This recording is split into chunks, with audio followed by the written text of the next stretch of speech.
Hey guys, today I'm going to be doing my out-of-box review for the Master Grade GM Sniper 2.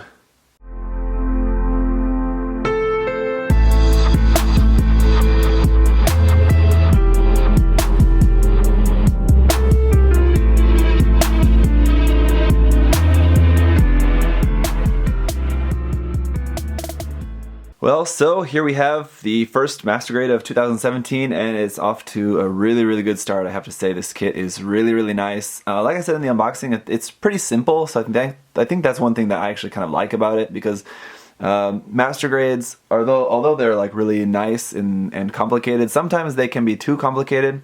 Like the Unicorn or Strike Freedom or something like that, that have like a lot of parts and stuff moving around. It gets kind of burdened down by that. So sometimes these more simpler ones like this, and the RX-7802 Origin Gundam, I think, was another one that I really loved just because of its simplicity. That one had a little bit more weapons than this one, but this one does have some pretty cool weapons and accessories and stuff. So overall, building the kit was fun. It definitely has that Master Grade feel. The inner frame, of course, as we saw in the unboxing, is about half from the Gundam 2.0 kit from the RX-7802 Master Grade 2.0 kit, and then half is new.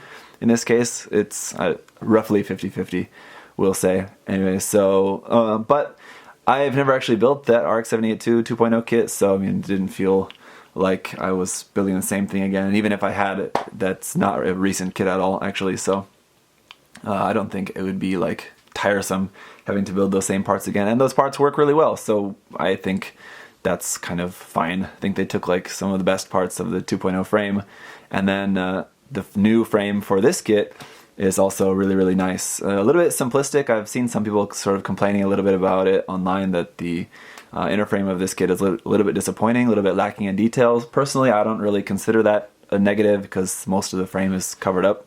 So for me, the frame is more about function than fashion, I guess. So I don't know, there's certain cases when you would want a really nicely detailed inner frame, but for a kit like this, it doesn't really bother me at all. It doesn't have any sort of armor opening gimmicks or anything, and the only places where the frame is showing is basically just in the joints, and the detail there is enough. It looks cool, and the kit works really well, so that's kind of the nice thing.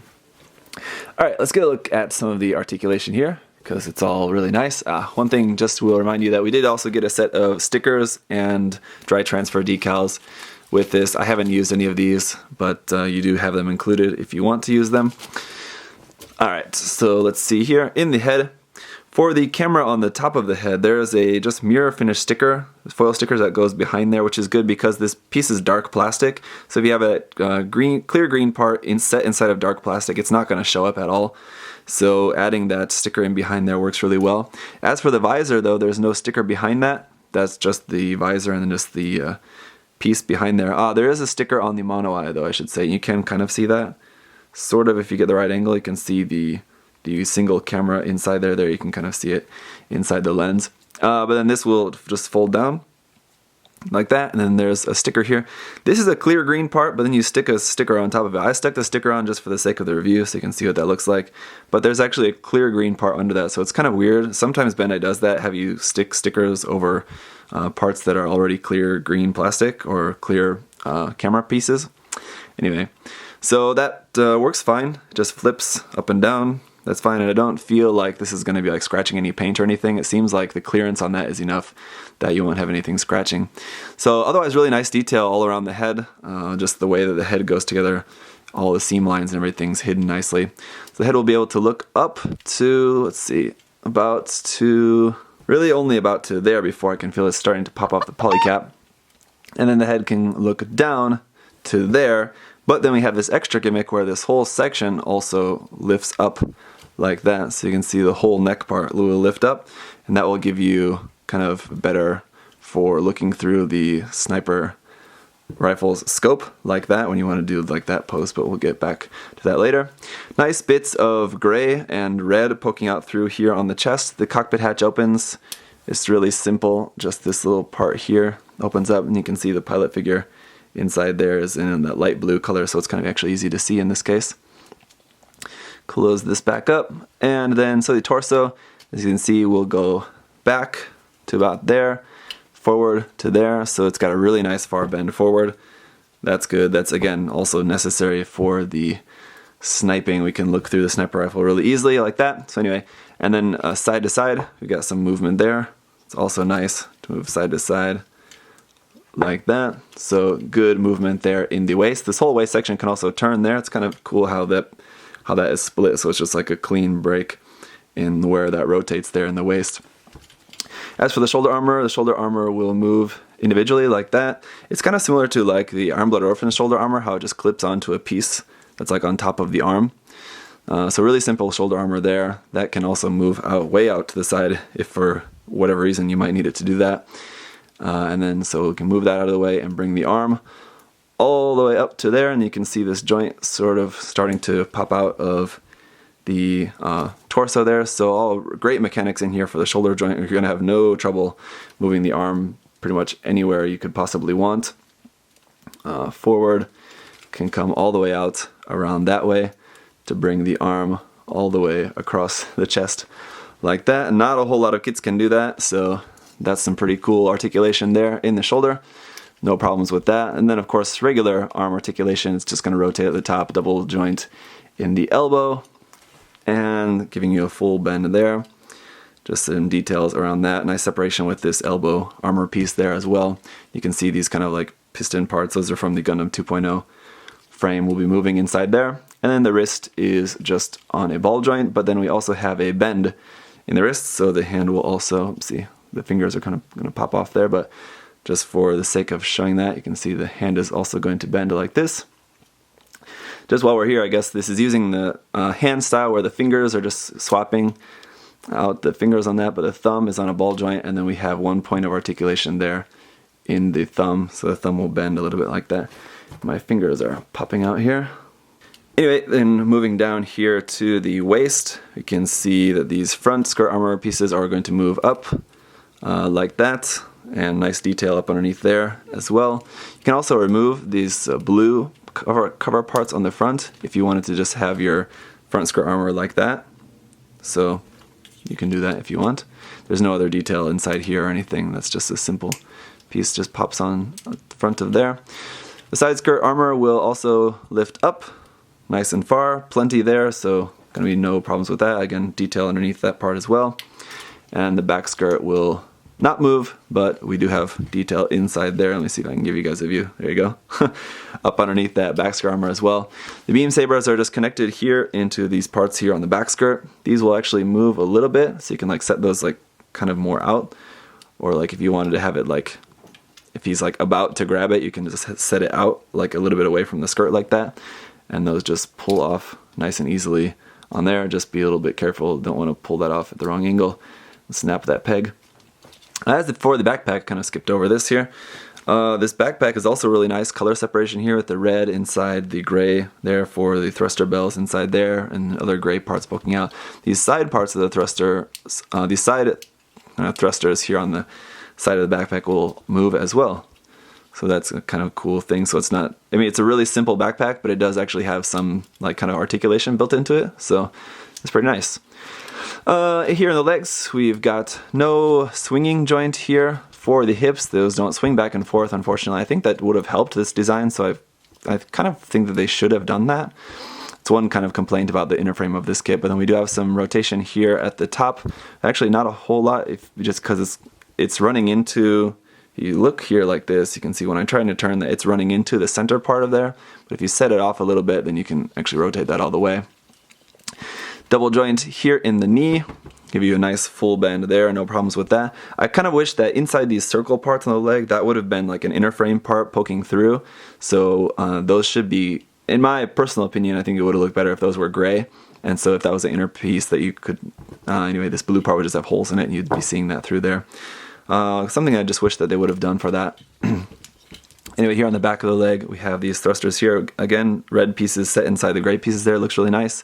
And these can move up and down as well. It's kind of hard to get to them, but if I can move this, you can see those will move up. And these ones here are pointed down, and those ones are pointed up. So those ones will, the two of them just move together, up and down. Here in the foot, you can see we get a little bit of toe movement there. Two bending points here, here, here, like that. Nice detail up underneath the feet. Those will bend like that forward to there, and this back part actually kind of moves by itself. So actually the foot is like mostly connected to the center part actually, so the back and the toe parts move separately. So that's how that goes. But anyway, and then down, you can point it all the way down to there like that. Moving this side to side. It's going to be enough, I think. It could be more, but oops, and see, there you go. That's going to start coming off. Anyway, yeah, when you're testing the limits of articulation, sometimes stuff falls apart. But then nice gray vents there in the knee as well. So overall, really nice in terms of the articulation and the details of the armor and inner frame and all of that. I think one thing that I think is also nice about it is the amount of details. It's got a lot of nice details on there, but there's definitely a lot of open spaces as well if you wanted to go in and add more details to that. So let's talk about this kit's accessories. The first thing it has is a action-based connector. Just very simple action-based connector like that. Then it has hand options. So instead of the closed fists on the hands here, we do have some open hand fingers for the left and the right. And then we have trigger hand fingers. It says like you don't really actually use these. So, but anyway, you have them if you did want to use them for a different kit or something. Then you have regular just holding hand fingers. These are for holding the beam saber handles, if you want to be using those. And then we have a trigger finger set that's new for this kit, and I have it already connected here onto the sniper rifle. So here's what this sniper rifle is going to look like. We have a sticker there on the back and the front of the camera lens. This bipod here in the front will fold back, and you can actually slide this back more there as well if you want. Unfortunately, this doesn't close, so it's just stuck in this kind of V shape. It also rotates around like that if for whatever reason you wanted to have it like on the side or something. I guess you could do that. I don't know if that's a thing, but you could do that if you want. But overall, really, really great details here. You will have a seam going down there, but I think that's meant to be a panel line. But I don't know. So if you want to remove that, you can. Otherwise, that's really the only seam. I guess here on the back as well, there's a small little seam there. But overall, really, really cool design. I really like this rifle. Then we also have the bullpup machine gun. We do have another sticker here for that, for the lens of this.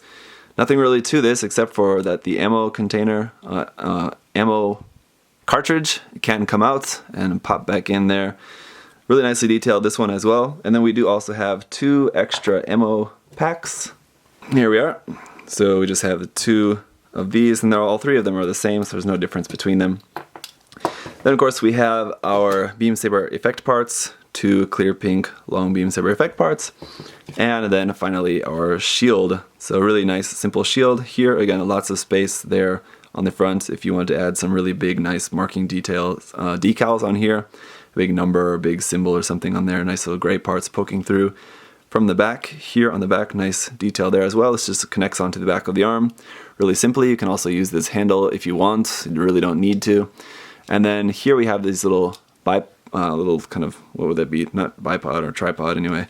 These a little kickstand here that will fold out like that.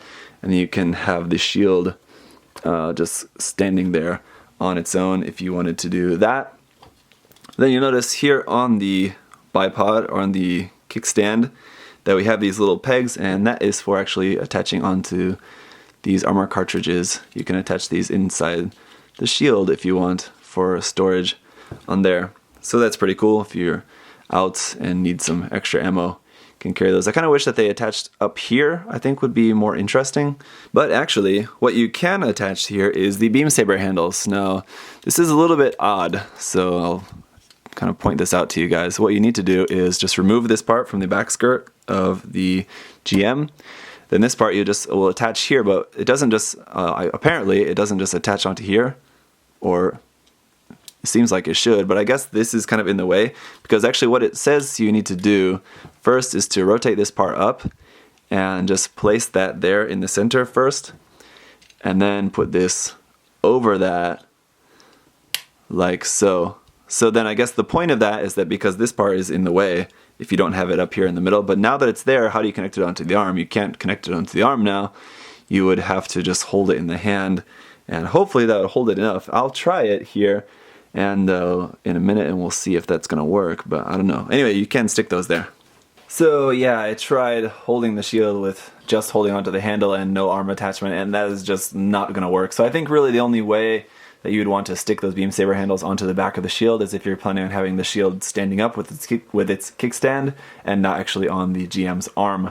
So yeah, as you can see, obviously gonna have no problems doing some really extreme firing poses, bringing that arm really far across the chest like that. So definitely in terms of the posability, this kit is fantastic. Definitely, I mean, I'm not really familiar again with the Master Grade Gundam 2.0 kit, but you know, based on this, I'm assuming that the articulation of that one is really good. But compared to the Origin Gundam, which again is another kind of similar design that came out fairly recently, this one I think definitely rivals that very closely in terms of its posability options. I still think that Gundam is probably a little bit better.